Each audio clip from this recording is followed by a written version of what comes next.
So, hello, colleagues. Welcome to another ATLZ workshop. Today, we have a very exciting topics about integrating AI in higher education, classroom-related strategies for transforming teaching. And we are very honored to have Dr. Christopher C. here with us.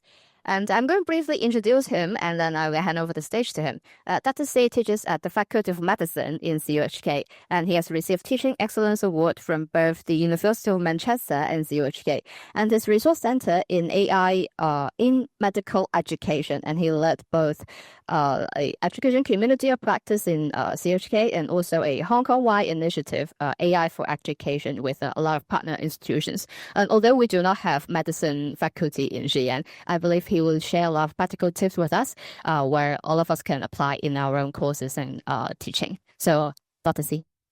Well, thank you, Kagi. First of all, thank you very much for having me. I'm very excited. I should confess, I live just next door. So every day I look out of the window and see the beautiful university. So finally I get to come here. So it's really my pleasure to be here.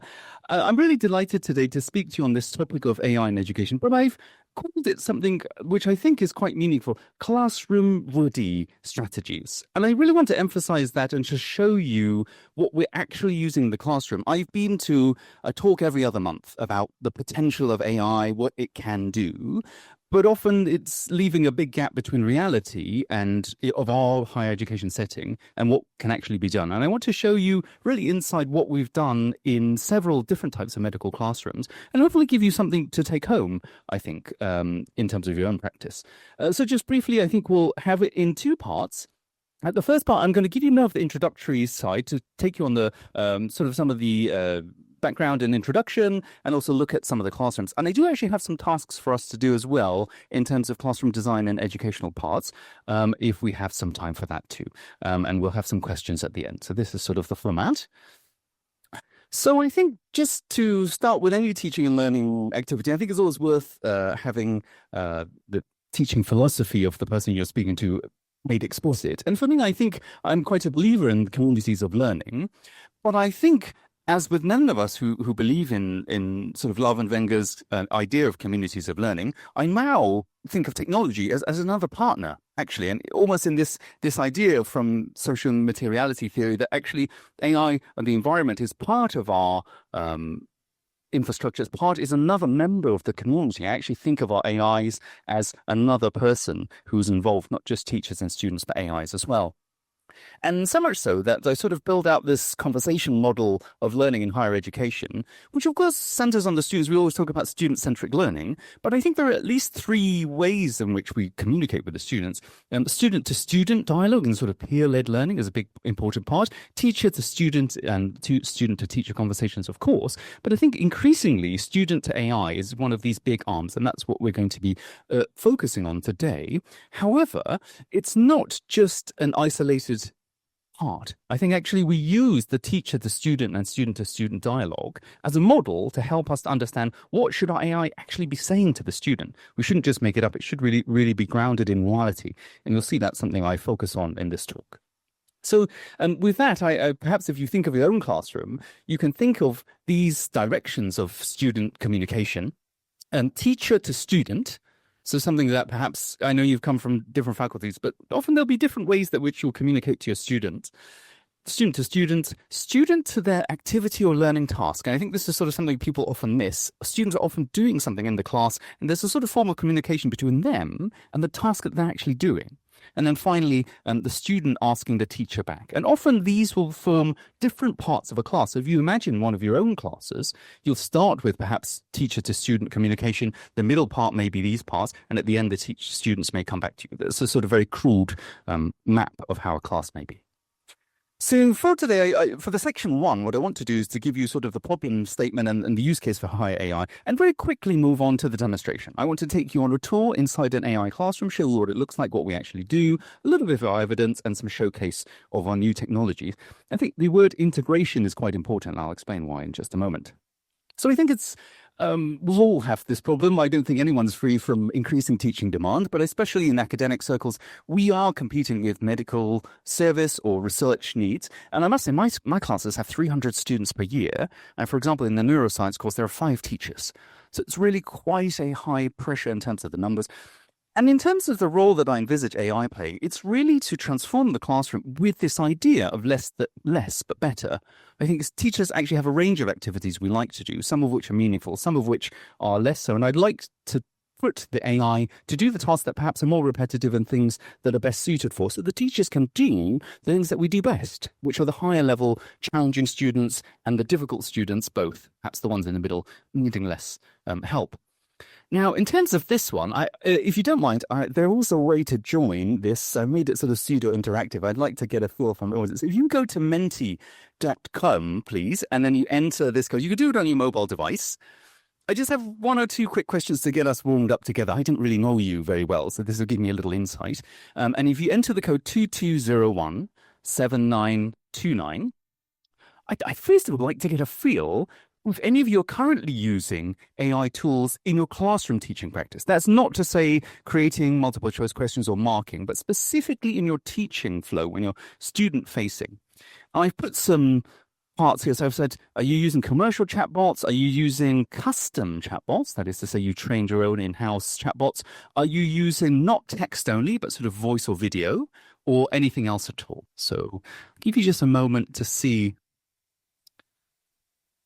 So that's quite interesting. Good. Okay, so there's quite a few of you who are currently using at least some commercial chatbots in your class. Okay, very good. So, okay, I'll just give everyone a moment. I think we've had quite a few people who've managed to log in so far. So the code's at the top, 22017929, and some other ones as well, which is quite exciting. So hopefully we'll get to the bottom of that. Now, while the answers are coming in, I'd first of all like to just get a quick snapshot of someone who's voted yes in commercial chatbots.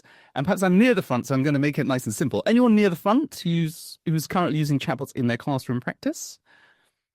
Gentlemen, the first, how was you using it, sir? I'd like to know. Afraid I probably can't untangle this wire. How do you use chatbots in your classroom? I'd love to say that. Well, I just asked the student because I'm teaching development economics, and then this is a rather big topic. So in some special case, I just asked the student to ask ChatGPT, okay, because maybe they don't know about the background of the country. Then you just ask AI, okay, they can give you a brief summary, okay, about the country, what is going on, the history, these kind of things. Oh, wonderful. So sort of in a way, information support, information provision, one of the interesting use cases. And it seems like quite a lot, so maybe half of you are using some tools. Just very quickly, on the other tools, any other, just by shouting out, what other AI tools are you using in your classrooms? Any names I'll be familiar with? Anyone? Anyone voted for other? I guess, well, it's AI enhanced now. It's got a lot of AI in the various sections. So sure, Padlet as a learning management support system, sure, wonderful. I think these are increasing. There's always increasingly seeing it, and I think gentlemen at the front's use case is relatively common. Our students are using that. Perhaps a more interesting question in terms of just a response. What problems have you encountered with AI usage? So when you tell your students, I'm just using ChatGPT, I'd love to see what are the problems that you're having, if any. Perhaps it's incredibly smooth and it's going very well. This is two wonderful and not wonderful problems, but wonderful that these are common problems that we'll sort of talk about. Yes, okay, very good. And yes, wonderful. It's sort of a skill actually asking the right question that someone's got there. And over-reliance, yes, I think these are all very, very important. So I think I'm so delighted that despite I'm from a different faculty and from a different university, I share your pain. Empathy is one of the things that doctors are meant to have. I really do sympathize with you. And I'd like to sort of highlight some of these things, especially on the fact-checking information and accuracy side. So let's go through a couple of the issues that I found. And I'm going to do it on two levels, one of which is on the sort of chatbot level issues, and then those specific to large language models that probably your students are using, like ChatGPT. So I always like to highlight this slide because it's sort of my claim to fame, as it were. My educational chatbot research stems from 2020, and our first paper was out, I think, in 2021, which means that we were working on this before the ChatGPT era. So it was one of those nice things to say that we've been doing this in classrooms for a long time. And therefore, one of the major things that we found in text-based chatbot education that goes beyond just the model is actually the students' behavior themselves. The models are increasingly intelligent, but I don't think it makes our students increasingly intelligent. What we find is they sit down and say, type, type, type, and they're just doing things on their phone. They become a very student-centric form of learning. They sit with their phones, and really that's the primary mode that they're learning from. They're just reading text and asking for more and more text. So this is a major problem that's common to all text-based chatbot education. And if you're interested to see some of the early work we did with some of customizing Google's kind of early models like BERT, you can find some information on the papers there. But moving on to some specific problems, I think many of you have talked about accuracy, and you can think of this actually on two levels. I think the first of which is hallucinations. I think some of you have said they make up plausible and grammatically accurate information that is not actually correct. I think fake citations is one of the greatest problems we see in academic setting. And differently from hallucinations, which is purely making things up, is inconsistency. So if your 20 students in your class ask a very similar question, actually they can get quite divergent responses. So actually you think you're giving them a similar learning experience, but they're not having that at all. They're actually having quite a different learning experience based on this fact. I'd say one thing that's not covered in the literature, but I feel very strongly about as a teacher, is not just the factual accuracy, but the depth. This idea of not whether something is correct or not, but as an expert in your field, how much would you tell your student? What is the depth to which you'd go to? Actually, it's highly variable. This is part of the skill, I think, of being a teacher, is actually saying, well, how much is enough? And I think information overload is one of the big problems. So I was thinking about how much you would actually explain to your students compared to what they get from a chatbot can really be quite different. So I think these are three of the teaching related issues. There are some other issues which I think are not so important. Nevertheless, I think copyright and legal issues are sometimes a problem. Bias and representativeness in certain areas and certain fields, medical not so much, but in humanities particularly, that's quite a problem. And one of the big things that we find is that it's quite a soulless form of teaching. It's very fast, it's very prompty, but it really lacks the teacher's personality and presence, experience, and inspiration. I think this is something you can never really get from a text-based chatbot. And one of the most important things that we've tried to fix outside of the technical side is actually the classroom experience. We want our students to come back to the classroom and just not sit at home and being typists. So these are the general difficulties we found. And I'd like to give you one example of what I call the wild use of LLMs in my classroom. So I teach lots of different things. I try to pick a class that's maybe similar to some of what you do. So I actually teach bioethics as well, which is perhaps a little closer to some of what we're doing here and in our discussions. And some of our classes, we have these discursive questions where we ask our students to discuss, for example, abortion issues in Hong Kong relating to gestational age. And some of the things we find if we just let people use chatbots in our classroom freely, is this most amazing phenomenon where AI is used for every part of that discussion. So students, first of all, ask the chatbot, what shall I ask my colleague about?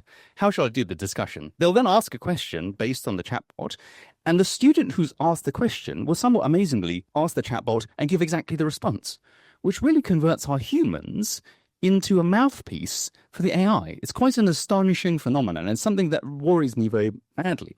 And so this is why when you see my overall approach to chatbot use, it's not proudly deploying LLMs in the classroom and just saying, we'll just use it all the time, rather giving it a context. I think LLMs are tremendously powerful, but they need to be bounded in some way to stop the students behaving in this way. And I'm going to show you this idea that we'll call a generative AI, but in a narrow AI context. So we give it a context for specific use. And so with that in mind, we've got this idea of, as I've just been explaining, the hybrid approach of generative AI in a narrow AI context, which is sort of teacher-like and peer-led. So perhaps I'll go on to tell you a bit about this. So when we try to solve these problems, the advertising part is that, it's been quite well received and we've won a few awards for this approach. And we've got quite a lot of funding, which is an important context of total funding of 33 million Hong Kong dollars for this educational project. So it's quite a substantial backing. But I think the most important thing is we have already put thousands of students through our AI classroom already. Perhaps that's the most important thing. I'm not trying to sell your product. It's more that we've really been through it. So we've made a lot of mistakes that you can avoid. And I'd like to tell you about some of those mistakes and help you to avoid them as well. So the backbone of our AI avatar system is trying to solve the problems that I've described before. Personalityless, facing the screen all the time, and not having anything. And this is the new sort of avatar system. And the first thing we really focused on is the human-computer interface. So I think one of the big problems you'll find is that people are often typing, and especially for technical subjects, they spend more time typing than they do learning. So we've tried to remove as much of that as we can. So we use a lot of touchscreen, QR code, and now voice enabling. So it becomes much more like you talk to a teacher. If I had a question for a teacher, I wouldn't spend 30 seconds typing. I'd just say, excuse me, Bob, I have a question for you. And I think this is the concept here. We really want to transform the interface. And the second thing is this idea of the real human look and feel. So you can see here, there's a very handsome man from orthopedics, I think, there in this mock-up that we've started to do. The key thing is that we used generative AI to clone the voice and face of our faculty teachers.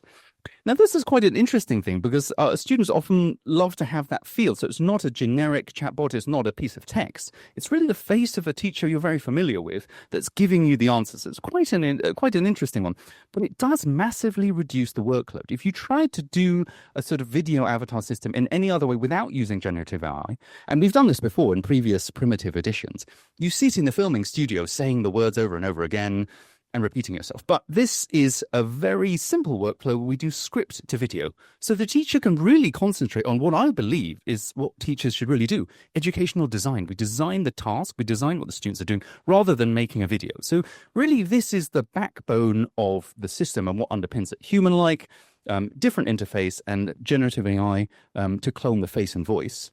And may I introduce you to my new colleagues? These are my Faculty of Medicine colleagues, including maybe the Dean of Medicine you may know. This is how we deploy our teachers in the classroom. So I think immediately you can get this sense that it's not, excuse me, please go on your phone and type, or please go on your laptop and type, but it's almost like having another person in the classroom. The feel is really quite there.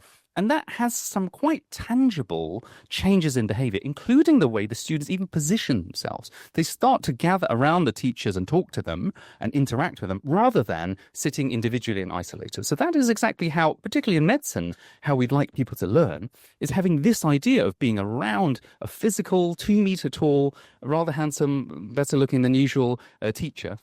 And this is the present. And I think the idea is that we use these avatars to move into a narrow AI context. I'm going to give you more sort of an idea of the narrow AI. I suppose that the major concept of it is that not every conversation you have in class needs infinite degrees of freedom. In fact, when you start a class, there's often a sort of generic welcome, a generic briefing, some information, and then it becomes increasingly complex as you go along. So there's more potential branching pathways, and eventually there's too many permutations. But certainly at the beginning or certain parts, there'll be a fairly fixed thing that you might say. Especially for my discipline, for example, I feel like I'm a puppet on replay. Sometimes I have 300 students, and when I teach them about the muscles of the forearm, well, there's only so many ways you can say it. So I don't want to keep doing that. And this is the perfect context for that. It's really centered at the learning around group discussion. And you can imagine that one teacher will have 3-4 students around them, giving them a group discussion task. And the task design is very important. However, if you have a class of even 100, so sometimes I have a class of 80 students in my class, I can never go to them and say, you're struggling? Let me help you. But in this case, the avatar can obviously give you an individual hint at the time when you need it. So you can press the button saying, I need help, I don't know, I think this is the answer. And it can give you quite an individual learning experience, actually, compared to having a human teacher. And of course, the feedback is instantaneous. So these are the main advantages that we see. And just to give you some further idea on the permutations of a narrow AI, you can imagine for some of our learning tasks, this is the logic map. So this is a typical student learning journey as it starts very simply and gets more complicated. So, for example, you can see here we give them a task to do and the avatar might say something, but if they do something, it might say something else or give them a hint or give them an image or something. So there's a sort of branching permutations, the idea of narrow AI at the starting point to give the container for the generative AI. And to give you an idea of our workflow, this is kind of our production workflow for the avatar system. So we start with, I think, the most important thing, which is learning design. And we'll touch on that a bit later on. And once you've designed the learning, we go on to text script writing. We have a voice engine and then a video engine, which we'll call the avatar creation. So you have a customized version of the face. We then animate that using the audio to actually generate the movement. And this gives you eventually the workflow creation, so that the pathway the students will go down and eventually deploy into the classroom on these 2-meter tall touch screens. And we have our own web app. for that deployment. I think it's worth having a look in the classroom first. So this is actually quite a standard classroom for medical teaching. My friends over in obstetrics and gynecology, so for pregnant women, there's a bunch of students crowding and intensely pressuring one underpaid, overworked teacher who's trying to show them how to do an examination. And this is a very common feature. Imagine you're Jimmy or Serena and you're trying to see this. She does it one time and then they get to practice. Actually, this is sort of a terrible training. It's very worrying if you ever go into the hospitals. And from that setting, I'd like to show you our new AI classroom. So this is a quick tour of what it looks like. Now, I hope this video works because it's an embedded video. Now there's a small problem in that I think this video may not play. That's a bit of a shame. Okay, there's a very nice video how this... Give me 10 seconds just to see.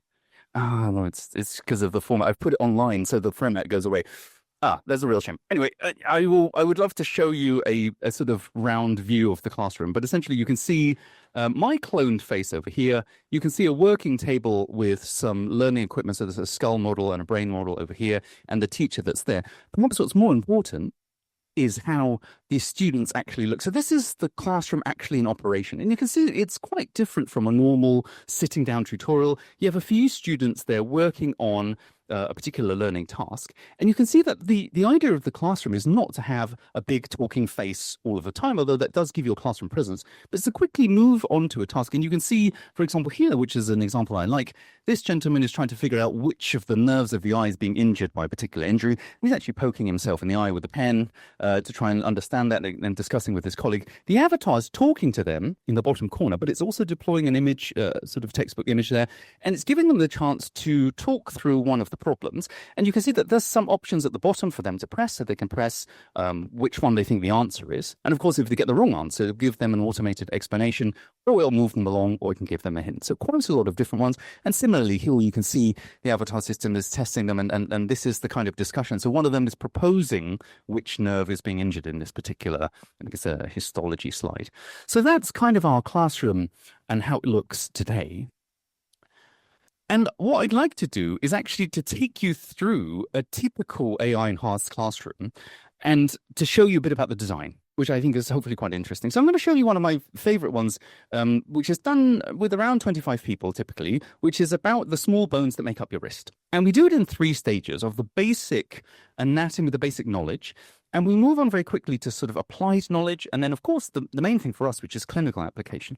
So if I can take you through, the first thing we'll get is the basic anatomy. So it's a great way to deploy audiovisual imaging on quite a personal basis. So rather than even me here, quite crudely giving everyone in the view the same speed and the same talk, this is a good way for them to see the fundamental information given by Avatar and quickly learn some of the basics. And you can see they're asked to sketch the basic knowledge just to check that they know. And from that basic knowledge, they're then going on to apply this. And we try to design tasks that will really help them to check whether or not they know what they're getting. And in this case, we have a hand painting exercise where they actually have to label and paint the bones of a hand from the avatar. Something that's very fascinating. Hong Kong students are very clever. I'm sure you'll know this. Their theoretical work in memory is excellent. However, this is what some of our brilliant students do. So they painted where they think the wrist bones are. And this is actually where the wrist bones are. Quite very, if you think about it from a medical perspective, it's really quite a different. So they know the names, they know the textbook position, but it's really wonderful for them to think they've done it, submit the answer, go to the avatar system at a time of their own pace. So they're going at their own speed, some groups fast, some groups slow. And you see their faces suddenly go, oh my goodness, I didn't know. But it's very different if you try to do that as a whole group. If I was teaching a group of 25 as one teacher, very difficult to get the pace right. Someone is always unhappy, inevitably. And so this is a way that you can give a sort of personal response at a time, at a pace that's appropriate for each student. And they're quite different in their speed. So that's quite important. And the third part is, and something I really like, is that with the avatar system, you can actually have more than one avatar teacher teaching the class. So I teach the basic fundamentals, and I ask my surgeon colleague to provide some clinical cases based on his X-rays of real patients, anonymized, and he talks about injuries with them. So it's quite a nice experience for them. They actually get two different voices, two different perspectives on the injury, and he'll ask them some questions and ask them to look at the X-ray image and identify which bone they think is injured and why. And they can again have hints and apply it to the clinical cases. So I think another major advantage, unlike a human, you can only have one human in one place. You can actually have several teachers across the span of a class using an AI avatar system like this. So I think this has been a particular advantage we quite like. And, I won't dwell too much on the efficacy, but we've done quite a lot of relatively simple testing, pre-post testing, knowledge gain, application gain, interpretation gain, which I think is quite good for us. And I think that's been quite helpful. But also that we do a fairly formal controlled pre-post testing. And you can see our students go from a sort of bare pass of 55% to 69%, which is sort of quite a good pass in terms of the standard MCQs testing this knowledge domain. And I think one thing I'd like to emphasize is the student experience, because we survey all of our students who go through this AI classroom. And I think, they find it immersive and fruitful at the same time, the balance of applications. But I think one thing I really enjoyed is this idea of self-paced learning. So I think the idea that one size fits all is not for higher education. And I think this really solves some of those sticking points that can give everyone their own speed. And I think that's quite important. So I think we can see from our perspective anyway, the advantages is that there's really a shift of focus to learning by myself, to facilitating what is essentially a peer discussion. It's self-paced. And I really like this concept of the freedom to fail with an AI system. Now, people think of me as quite friendly when I come to a meeting for the first time, but I'm quite a mean teacher, to be honest. I'm quite strict with my medical students. I want them to know very well, partly because when my wife was pregnant, one of my students didn't inject the correct vein, and she was really mad at me. So nowadays I'm very, very strict with the anatomy. And so I think if I run a normal class and I put the microphone on someone and just say, what is this vein? People don't like it. It's not a very nice experience. It's very terrifying. But here, when it's just an AI, a non-judgmental AI, actually they love to learn by failing. And I think that's a wonderful advantage over humans, actually. It's quite nice. And of course, we do get other advantages, particularly learning analytics. So I think for any teacher, if we push 300 students through a class in small groups, we get this idea that many of them make an error in this particular part. And that's great for us to know. But a teacher can't aggregate that information in quite the same way. So I think these are the advantages. I won't dwell on this, but just to say thank you to my team who are really awesome and wonderful. And just to give you an idea of the scale that we've gone for, this has actually gone from a single classroom to a faculty-wide project. Probably some of you know we have 2 sites for medical teaching, the basic sciences in CUHK main campus, and we do have a teaching hospital in Prince of Wales. And so there's quite a few of our departments that are increasingly using it. And because it's used from years 1 to 6, and we have 300 students per year, we have about 1,300 now students per year who are now using this on a regular basis. So the stress testing is quite good. I think it's worth pausing here, because whilst it sounds like I'm giving everything a positive spin, I think there are some concerns people sometimes have. And this is sort of one of the issues that has come up. I wonder what you think of this. So you've seen that one of the things I've been quite pushy about is putting our teachers in front of the students, even in a digital way. Anyone have any concerns about voice cloning or image cloning? Again, you can go to the Menti site and see, do you think you'd have any concerns about this?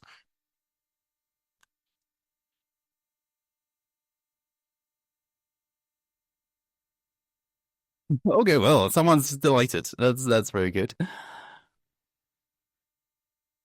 Give me just a moment longer, and then we'll actually go to or to put it in other words. Yes.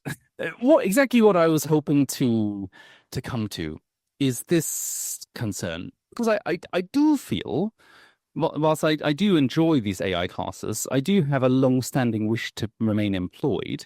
And I think it is not necessarily to advantage that everything can be completely replaced with these teachers. And I think I'll go on to explain that even within these AI classrooms, it's not that we'll put the students in there and leave them be. Actually, the teachers are floating. So, for example, I will be floating amongst my 25 students, and it tends to be that those who finish early, they want to know more, and they come to me to find extra information.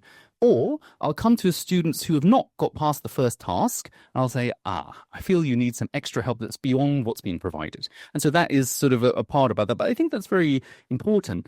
The idea of copyright issues and technical issues. Now, of course, we know under sort of Hong Kong's law, when we produce teaching materials within an institution, it sort of belongs to the institution. So our PowerPoint slides and our videos of lectures will already be retained. But I think there's a certain extra dimension that it's not that just what you've made, but what the university can go on to make with your face and voice. So something I think for us to bear in mind. I don't want to be too cavalier in what I'm proposing. I think this is quite important.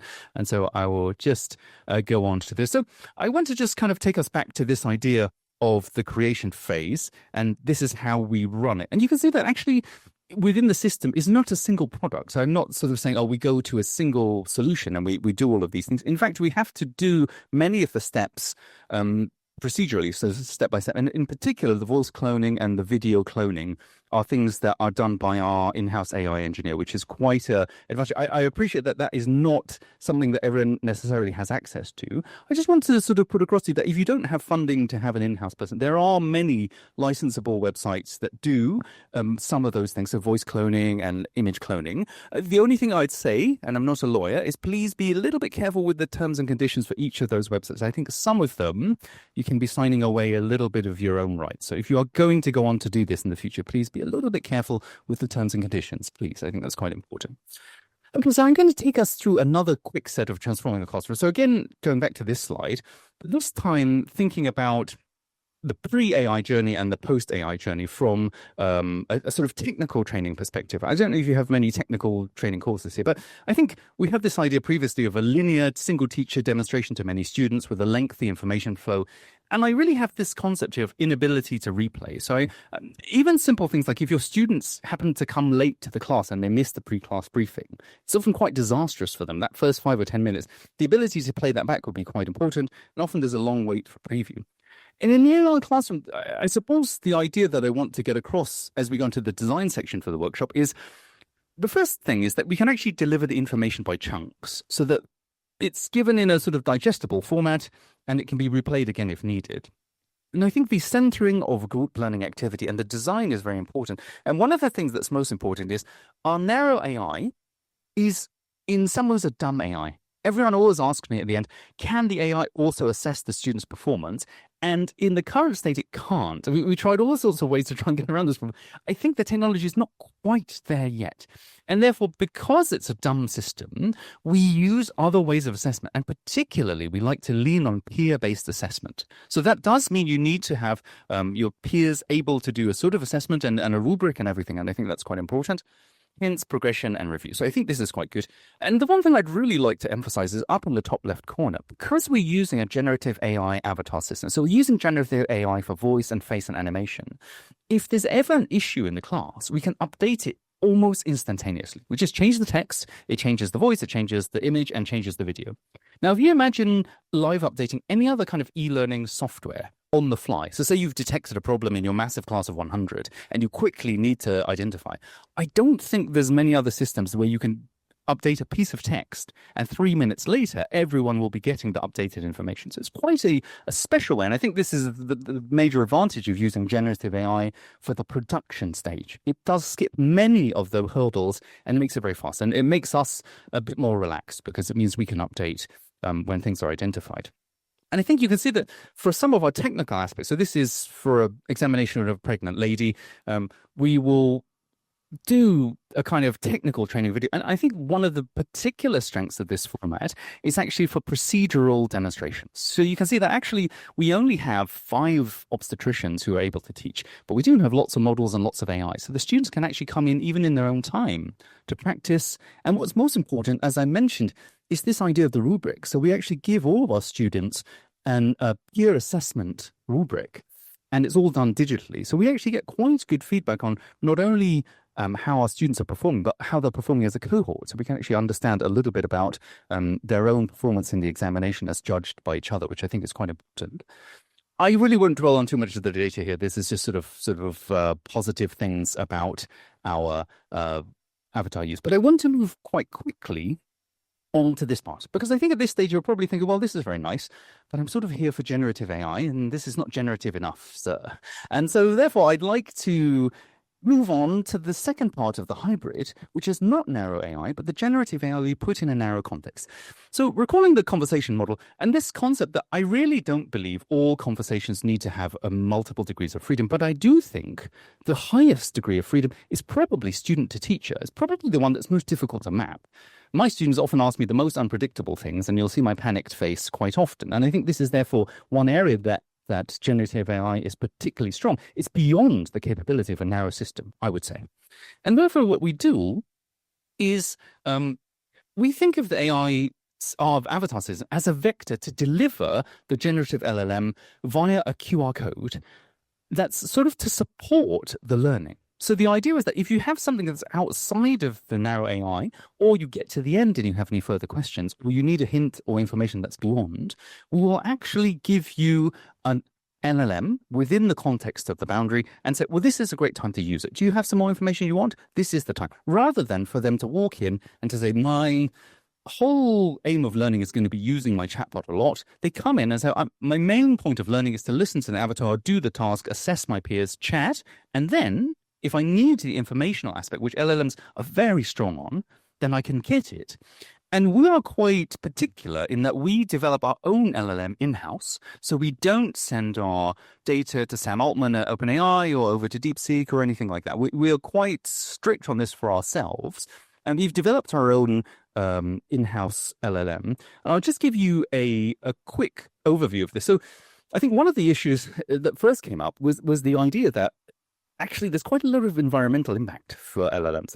If you've ever run a hot GPU in a closed room, you'll get the feeling that it's not very good for the energy costs and also the inequality. I think, most students have access to some form of ChatGPT. Do they have access to the highest ones? Probably not. And so we actually developed our own in-house custom LLM that was low parameter, very efficient, and we removed actually any need for cloud computing. So we actually run it locally, and we can actually run it on these little Raspberry Pi computers, the little $60 computers with maybe an AI module added on for speed. But really, it's quite a low cost. So we call this the Polar. So it's a portable offline learning AI resource. And one of the big advantages here that really fixes some of the issues we've identified before, I think some of you are saying accuracy, reliability. Well, because we design our own chatbot that's just specific for that subject, not even a medical education one, but an obstetric one, a neuroscience one. So they're very niche. The data is very niche. We can actually control at least some of the volume of information and the accuracy as well. So that's quite important. And just to give you the idea, for those of you who want to take this kind of approach, we've done it very cheaply. So this is a very cheap thing. Of course, we have someone who works with us with AI expertise, but we actually used a very commonly available LLM. So we'll use Llama 3.2, sort of medium size model. And then we use a few techniques to actually reduce the size overall so we can fit it locally. And we're sort of quite proud to run things locally. So if your Wi-Fi connection is bad or you're disconnected, it still works, which I think is quite a nice thing. And so we use quantization, which is sort of chopping up the data into manageable amounts.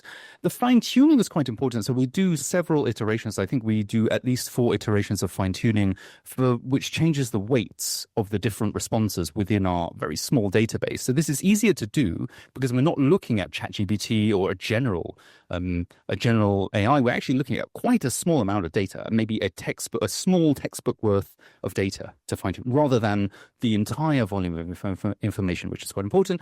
And we also use RAG training, so we use constraining the information to a specific set of materials. So this is something, if you're really interested to move away from relying on ChatGPT, DeepSeek, and so on, it can be done fairly readily, especially if you have I don't know if you have a very good computing department or educational computer support, but certainly something to look out for. And, we've done a bunch of technical evaluation. I won't go through this either too much. But we've tried to look at it from both the technical side and non-inferiority side by comparing our own work to ChatGPT, which I think is quite important to make sure the students get a good experience. And we find it really is not an inferior learning experience, and also its performance in the teaching performance is actually slightly outperforming ChatGPT in the very technical aspect. So this is something we're quite proud of. And the delivery of it, I think, before I touch on this part, hopefully you can sort of get the sense of what we're trying to achieve in our AI classroom. We need to change the behavior of the students to standing discursive part, but we also need to have the flexibility. And that's why we sort of designed this idea of a hybrid class. And so much so that I want to show you a non-technical class, which is maybe a little closer to something you do, which is sort of AI as a discussion facilitator.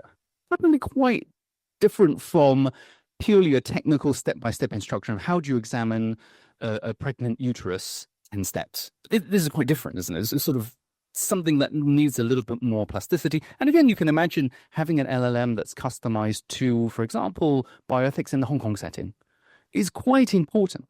The thing we're most proud of here is we developed a bilingual model. As you can probably tell, I'm a big foreigner. My Cantonese is a work in progress, but it's actually very bad. And yet, my students, as local students, were much more comfortable to discuss bioethics issues and their feelings about certain issues in Cantonese. And so this is a major problem faced by me in my classes. I'd often say in very British English, "Excuse me, sir, what do you think of this particular issue?" Of course, people don't really like that. So having a bilingual model where at the very outset, the students can choose English mode or Cantonese mode is quite an advantage. I don't know how that is over here. I don't know if I know from colleagues that it's sort of a mix here, right? I think people would probably prefer to converse in Cantonese, but I know also that some of the teaching medium is in English. And I feel like this is a particularly nice advantage that can take away me having to learn Cantonese, which is also quite nice. So let me take you through what we've done in terms of this particular class. I think what we tried to do is, could we actually set up a discussion-based class around ethical use of it? So in quite a cute way, an AI teaching the students about the ethical use of AI in healthcare. And we focused on these three ethical dilemmas, which really require some discussion. So informing patients of AI use in clinical reasoning, AI versus humans in terms of responsibility, and also bias and fairness in healthcare systems. And actually, you can see that some of the classroom tasks that we get the students to do are things like risk categorization matrices or guided tasks using our own models. You can see that we actually have the students say, well, this is a low risk or high risk task and it needs an AI or a human to do. And you can actually see that they're quite busy writing, and it's quite an old-fashioned thing. If I were to tell you an advanced classroom of 2025 involves whiteboard writing and markers, you'd probably say I'm quite insane. Nevertheless, I think it's quite important in taking the students off their devices a bit. They're on the devices a little too much for my feeling. And you can see that they're busy there discussing and writing. So we actually did this as a fairly strict experimental, quasi-experimental non-inferiority study with 122 students with standardized learning outcomes and also sort of survey. And we were very strict. So we actually predetermined, well, when comparing our AI teacher compared to a human teacher, one inferiority margin of 5% in their performance. So if it deviated by more than 5%, we'd classify our AI teacher as inferior to our human teacher and take it away from the system. And actually, the findings were pretty good. So the AI-led instruction was overall non-inferior, and you'll see here that overall performance of the AI class was actually slightly better than the human class. And in terms of the belief, the students, 68%, so quite a good number, believe that AI could effectively teach complex topics. But in quite a happy way, I think, for higher education teachers, at least 40, so about half, so they do have a preference for human-led instructions in some ways, particularly citing the interpersonal reaction and also the lesser ability of the AI to adapt to the discussion. So I think this is kind of, in some ways, quite a good thing. I'm quite glad that whilst at the same time we can achieve learning outcome performance that's similar, there's still a big role for humans. And I think AIs are not yet at the level, even in what we're trying to do, that they can really replace the humans, particularly from, again, that interpersonal interaction when it comes to these kind of things. So I think that's quite good. And one of the big examples is that the students quoted was actually reflective cases from your own practice.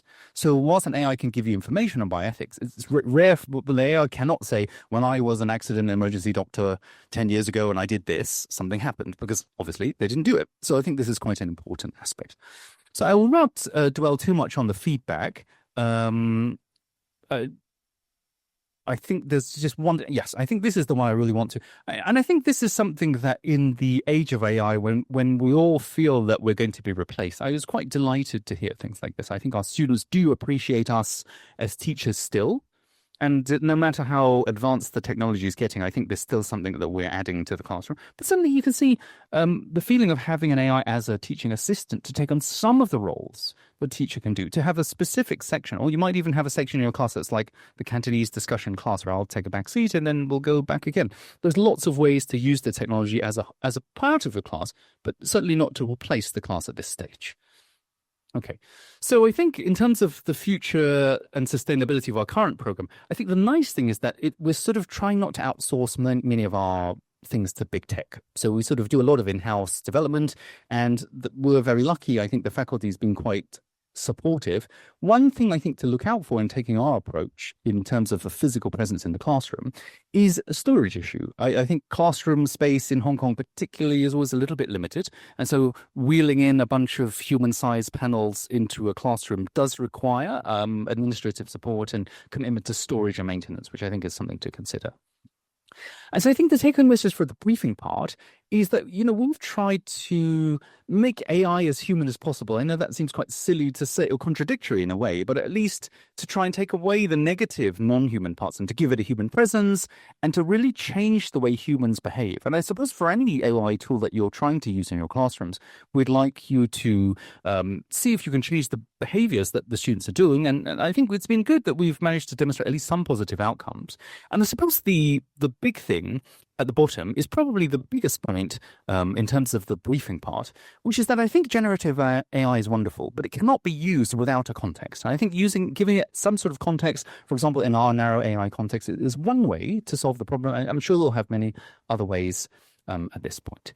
So before we move on to the interactive task part, I am required to take a group selfie with everyone in the classroom. So if I could ask you to stand up, please, and pretend that you are happy. We'll take a very quick break. Now, this is a very okay. I think I've got everyone. That's wonderful. Yeah, that's okay. I think that you're pretty good here. Okay, thank you very much. And we'll just do. I'll send this back to you. Well, thank you very much. You're very kind to you. Now, I think it's not that long. Should we dive straight into the interactive? I think so we can move on. So what I want to do is two parts: the narrow part, design, and the generative design part as well. So I think what I'd like to do first of all is to try and help you build an AI teaching roadmap, if you like, with narrow AI, with this idea of how to undertake the sort of conversation mapping and the pathway that can get you started. And Emmy, I think, has very kindly got us some old-fashioned equipment, which is A3 paper and marker pens. I'm sorry, it's a little bit here. And so let me try and start us off with what I think is the most important part, and I think applicable to anyone who runs a class, which is this idea of building a visual structure of your classroom so that we can look at the four pillars of communicating direction, and we can start to identify particularly which areas are most replaceable by AI or would be most valuable to you to replace.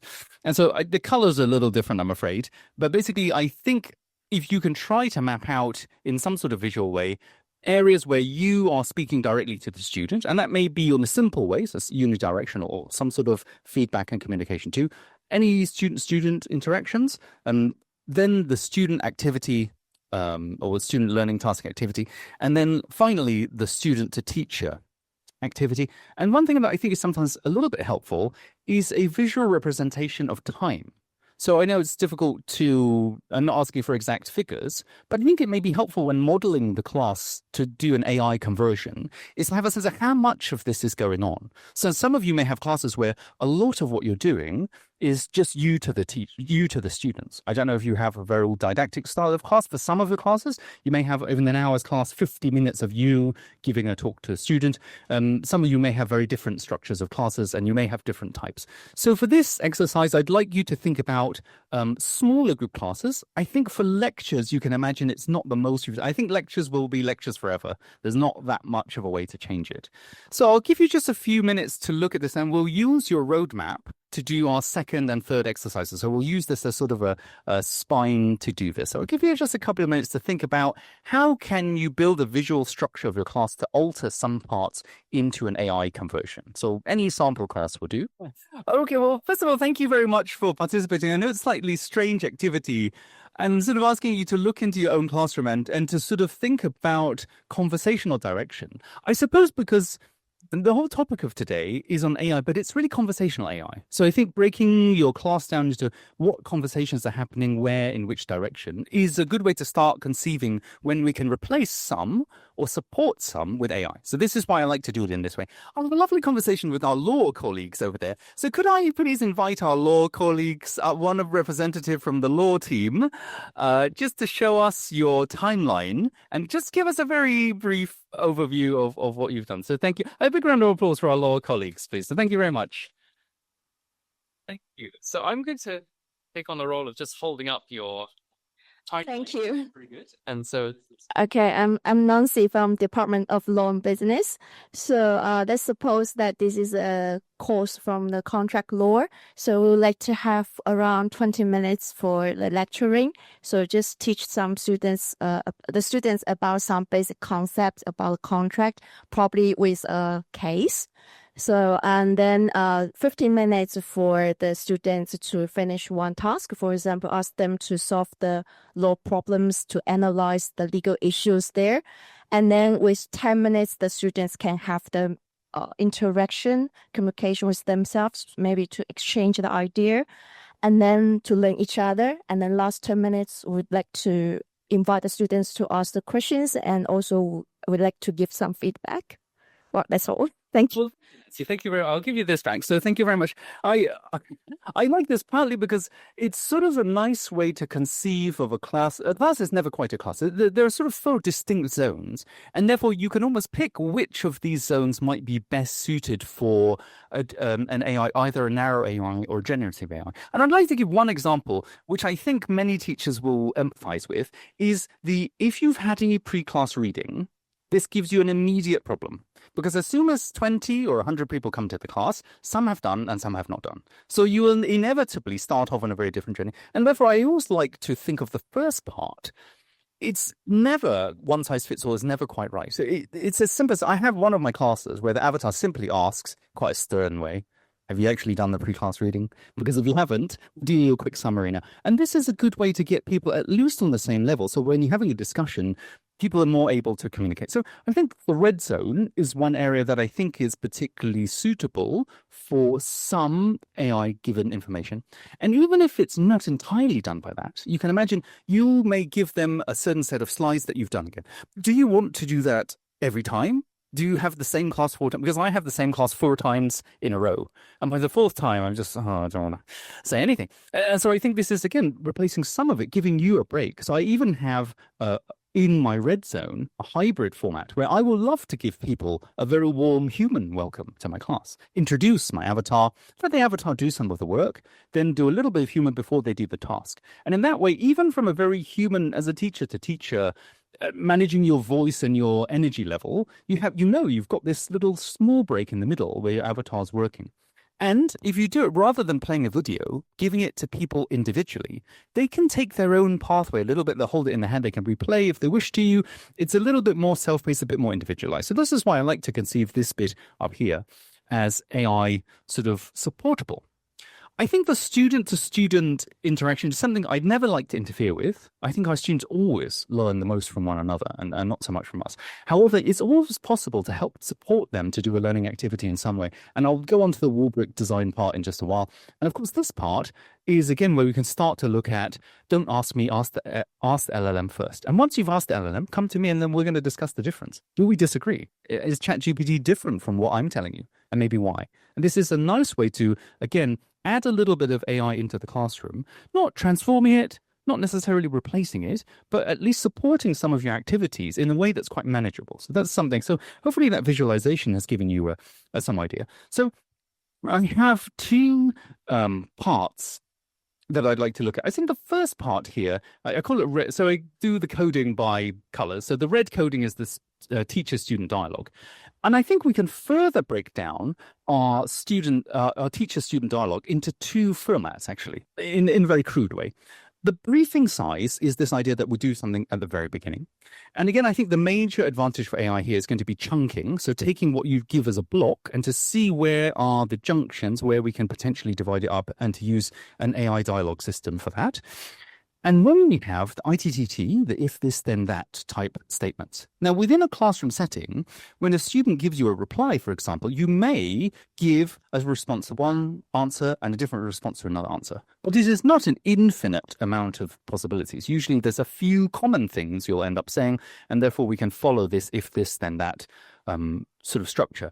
And this is a logic I'd like us just to briefly think about because it very well suits the narrow AI branching system you can imagine. So I have a few things that will happen. If I ask questions to a student within a medical setting, what kind of disease is this? There's going to be a few answers that will typically appear, some of them wrong, some of them correct, and you'll go down this pathway. So I think this is worth us to have a quick look at. So again, I'd like you to just very quickly think about your two types of teaching and when they occur. So are many of you giving a briefing at the beginning? Just by show of hands, how many of you have, let's say, over 10 minutes? Is it something that's, so it's quite long. So most of you have something that's a bit of a longer portion. And then you have some bit where you might be answering the student. So I think this is definitely worth us thinking about the student, if they give you an answer and so on. So this is something you can sort of take home to think about.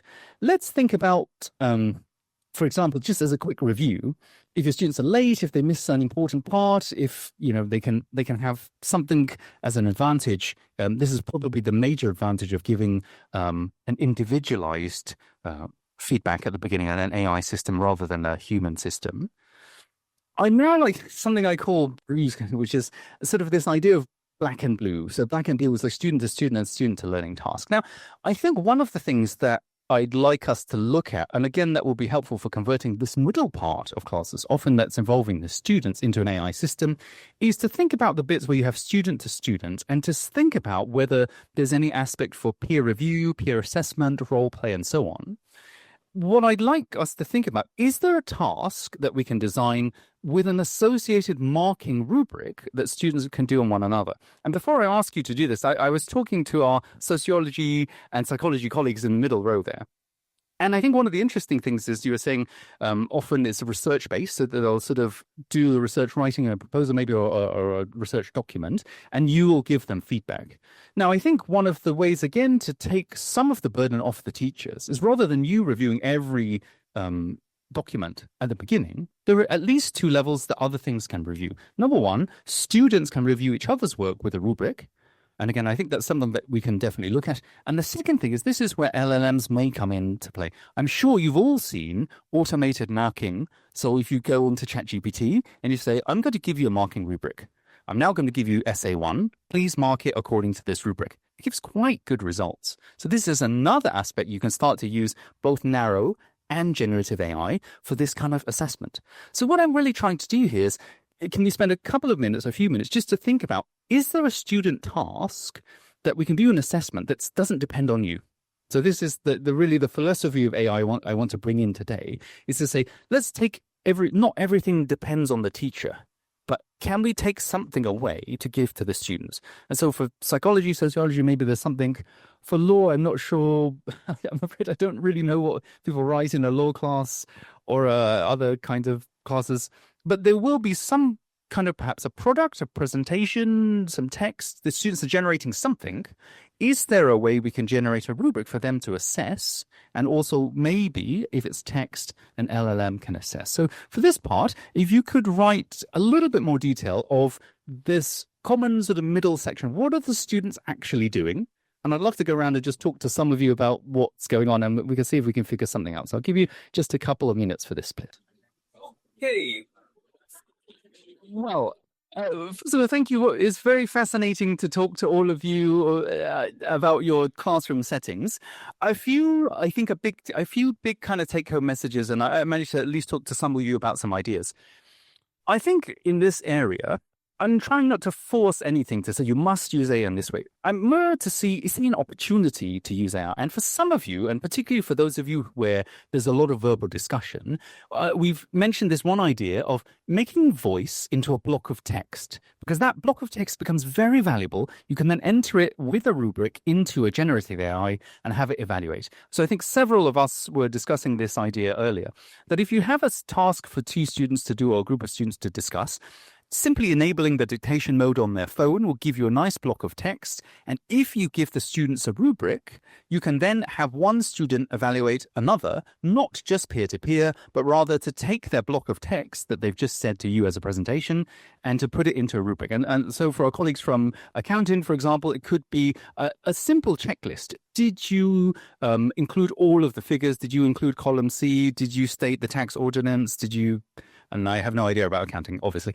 So these X things that you would like them to see. I want this is an idea that I think in this relatively short workshop, I'd like to give you the sense.